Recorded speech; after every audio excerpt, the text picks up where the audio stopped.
ನಮಃ ಶಂಕರಾಯ ಚ ಮಯಸ್ಕರಾಯ ಚ ನಮಃ ಶಿವಾಯ ಚ ಶಿವತರಾಯ ಚ. ನೋಡಿ, ವಿಶೇಷವಾಗಿ ಇದೇ 15ನೇ ತಾರೀಕು 2ನೇ ತಿಂಗಳು 2026 ಭಾನುವಾರ ಮಹಾಶಿವರಾತ್ರಿ ಸಂಭವಿಸ್ತಾ ಇದೆ. ವಿಶೇಷವಾಗಿ ಶಿವ ಅಂದರೆ ಯಾವುದಕ್ಕೆ ಒಲಿಯೋನು? ಅಭಿಷೇಕ ಪ್ರಿಯೋ ಶಿವ. ಅಭಿಷೇಕಕ್ಕೆ ಮಾತ್ರ ಒಲಿಯುವಂಥ ದೇವರು ಶಿವ. ಹಾಗಾಗಿ ಶಿವರಾತ್ರಿಯಲ್ಲಿ ನಾವೇನು ಮಾಡಬೇಕು? ಸಾಧ್ಯವಾದಷ್ಟು ಶಿವನ ದೇವಾಲಯಗಳಿಗೆ ಹೋಗಿ ಅಲ್ಲಿ ಸ್ವಯಂ ಕ್ಷೀರಾಭಿಷೇಕ ಅಂತ ಕೆಲವರು ಮಾಡ್ತಿರ್ತಾರೆ. ನಿಮ್ಮ ಕೈಲೇ ಹಾಲನ್ನು ಕೊಟ್ಟು ಅಥವಾ ಬಿಲ್ವಪತ್ರೆಯನ್ನು ಕೊಟ್ಟು ಅಥವಾ ನೀರನ್ನು ಕೊಟ್ಟು ನಿಮ್ಮ ಕೈಲೇ ಅಭಿಷೇಕಗಳನ್ನು ಮಾಡಿಸ್ತಿರ್ತಾರೆ.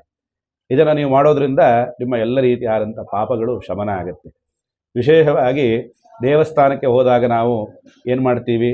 ಅಲ್ಲಿ ಶಿವನ ಮುಂದೆ ನಂದಿಯ ವಿಗ್ರಹ ಇರುತ್ತೆ. ನಾವೇನು ಮಾಡ್ತೀವಿ? ನಂದಿಯ ಕಿವಿಯಲ್ಲಿ ಏನು ಹೇಳಬೇಕು? ಕಿವಿಯಲ್ಲಿ ನಾವು ನಮ್ಮ ಮನೆಯ ಕಷ್ಟಗಳನ್ನು, ಮದುವೆ ಸೆಟ್ಟಾಗಿಲ್ಲ, ಮಕ್ಕಳಾಗಿಲ್ಲ, ಅಥವಾ ಮನೆ ಸಿಗ್ತಾ ಇಲ್ಲ, ಏನೇನೋ ಬೇಕಿದ್ದು ಬೇಡದಿದ್ದೆಲ್ಲ ನಂದಿಯ ಕಿವಿಯಲ್ಲಿ ಹೇಳ್ತಿರ್ತೀವಿ. ಆ ಥರ ಎಲ್ಲ ಮಾಡಬಾರ್ದು. ನಂದಿಯ ಕಿವಿಯಲ್ಲಿ ಏನು ಹೇಳಬೇಕು? ಶಿವಪಂಚಾಕ್ಷರಿ ಮಂತ್ರವನ್ನು ಹೇಳಬೇಕು. ಓಂ ನಮಃ ಶಿವಾಯ ಅನ್ನುವಂಥ ಮಂತ್ರವನ್ನು ಗಂಡಸರಾದರೆ ಬಸವನ ಬಲಗಿವಿಯಲ್ಲಿ ಹೇಳಬೇಕು. ಹೆಣ್ಣುಮಕ್ಕಳಾದರೆ ಬಸವಣ್ಣನ ಎಡಗಿವಿಯಲ್ಲಿ ಓಂ ನಮಃ ಶಿವಾಯ ಮಂತ್ರವನ್ನು ಅವನಿಗೆ ಕಿವಿಯಲ್ಲಿ ಹೇಳಬೇಕು. ವಿಶೇಷವಾಗಿ ಈ ಮಂತ್ರವನ್ನು ಆ ಬಸವಣ್ಣನ ಕಿವಿಯಲ್ಲಿ ಹೇಳೋದ್ರಿಂದ ಅವನು ಅದನ್ನು ಕೈಲಾಸಾಧಿಪತಿಯಾದಂತಹ ಶಿವನಿಗೆ ಹೋಗಿ ತಲುಪಿಸ್ತಾನಂತೆ.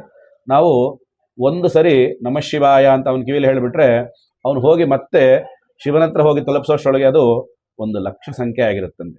ಹಾಗಾಗಿ ನಾವೇನು ಮಾಡಬೇಕು? ಬಸವಣ್ಣನ ಕಿವಿಯಲ್ಲಿ 11 ಬಾರಿ ಓಂ ನಮಃ ಶಿವಾಯ ಅಂತ ಹೇಳಬೇಕು. ಅದಲ್ಲೋಗಿ ಮುಟ್ಟೋಷ್ಟೊತ್ತಿಗಡೆ ಕೋಟಿಗಟ್ಟೆ ಸಂಖ್ಯೆ ಎಲ್ಲ ಆಗಿಬಿಟ್ಟಿರುತ್ತೆ. ನೋಡಿ, ಕೋಟಿ ಶಿವಪಂಚಾಕ್ಷರಿ ಮಾಡಿದ್ದು ಫಲ ನಮಗೆ ಸಿಗುತ್ತೆ. ಹಾಗೆ ನಂದಿಯ ಕೋಡಿನ ಮೇಲೆ ನಾವೇನನ್ನ ನೋಡಬೇಕು?